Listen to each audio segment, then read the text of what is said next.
God damn it, they just had to cock tease us with that ending. Now I know how Walking Dead fans felt during the season 6 finale.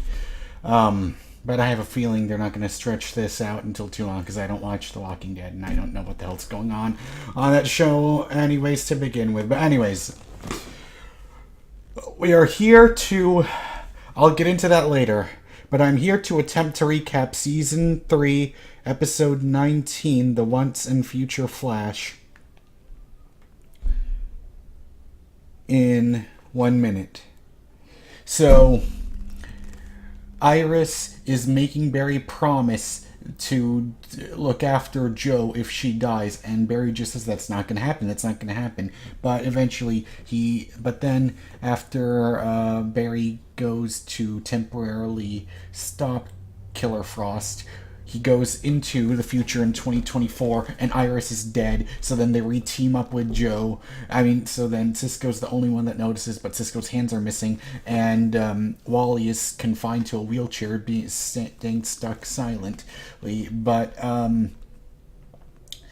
they're all there, and Julian is still there, but Barry separated himself from everyone and he's completely broken.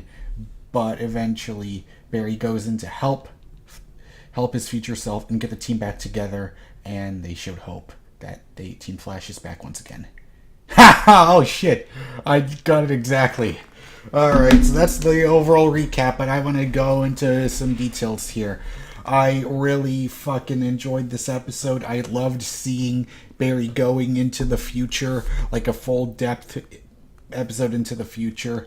However, it is weird that in Legends of Tomorrow, when they visited themselves from the past, they caused time to fuck up, but when 2017 Barry goes and interacts with 2024 Barry, everything is fine.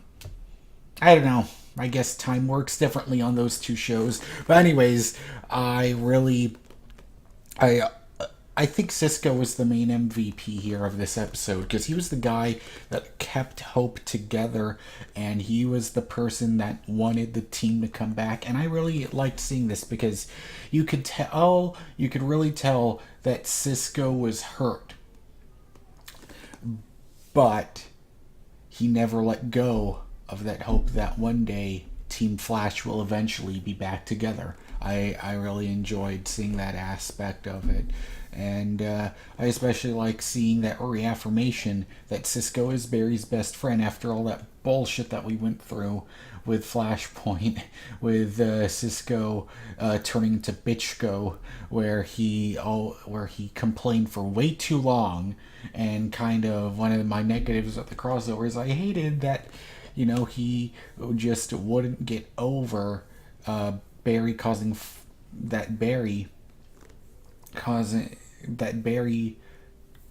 creating Flashpoint, causing Dante's death. So I'm glad that this time they truly mean it. Barry is Cisco's best friend. I liked that. Now we got to see that Killer Frost is still Killer Frost, and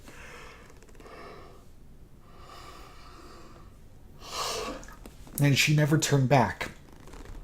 But I do like that she knows who Savitar is, but would never tell Barry. And but one thing is, am I the only one that hated Future Barry's haircut? It's just, he looks too much like Leon from Resident Evil. It just looks weird to me. Yeah. It just looked weird. It was too Leon for me. If anyone, even you people have to know what I mean when I mention Leon, right? The resemblance is right there. But anyways, I really did like the difference between Barry. And the one thing that I do have to say about Future Barry is I did think it was that it felt like that voice modulator was being used on him, similar to how we heard that Future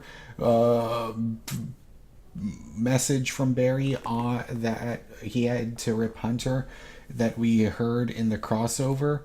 It felt like they used that same voice modulator, but I don't understand why they would need to make his voice sound deeper if it was only 8 years later. I don't really think 8 years can do a lot to change a person's voice like that. Like, it sounded like unnaturally deeper. It was just a little distracting. Just those are two little tidbits. But other than that, I also liked, seeing how broken Joe was and what caused, and seeing how far things were different. What caused Barry to be so broken that he wouldn't look after Joe, and that was tough to watch. And seeing what happened to Wally confined to that wheelchair, it was all pretty tough to watch. But it all made for a really great episode, and I hope that one thing that Barry got in the future, that device from that physician that figured out the way to lock stuff in the Speed Force. I forgot exactly what it was, but I hope Barry can use that so that we can actually save Iris. But man, that cock tease at the end when Caitlin got to see who Savitar is.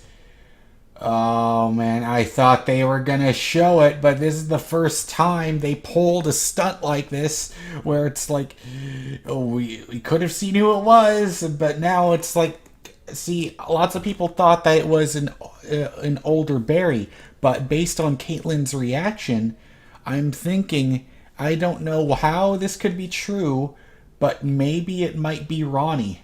I don't know, but I like the idea that it's a future Barry, like a much older future Barry. That's because that's what I see lots of people coming up with theories about that. I think that would be true. I would want that to be true because I think that would just be the most interesting one. But anyways, let me know what you thought of this episode in the comments below, and I will see you. Hopefully, I'll try to see tomorrow for my review of tomorrow's episode of Arrow. Bye. Oh, sorry. I give this episode... Oh man, this was really fucking good. I give this an 8.5 out of 10. I'll see you next time tomorrow. Bye.